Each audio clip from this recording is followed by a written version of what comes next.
Denov tumanida sodir bo'lgan jinoyat tafsilotlarini eshitgan borki, yoqa ushlaydi. Oq aroqning kasofati orqasidan bir mushtpar onaizor bevaqt o'lim topsa, bu nima bedodlik?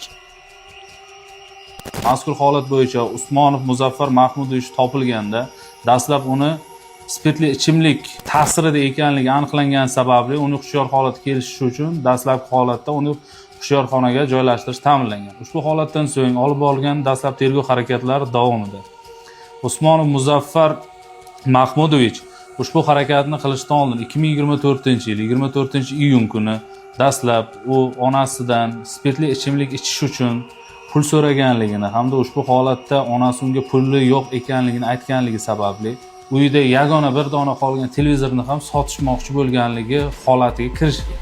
Ushbu holatdan onasi albatta bezovta bo'lib, hamda onasi ushbu holatdan norozi bo'lib, o'g'liga tashlangan holatda hamda televizorni sotmasligini iltimos qilganda onasiga juda qo'pol munosabatda bo'lib, turtib tashlaganlik holatidan so'ng onasi ushbu holat bo'yicha o'g'lining spirtli ichimlik ta'sirida bo'lganligi sababli Denov tuman ichki ishlar bo'limining profilaktika inspektoriga xabar bergan.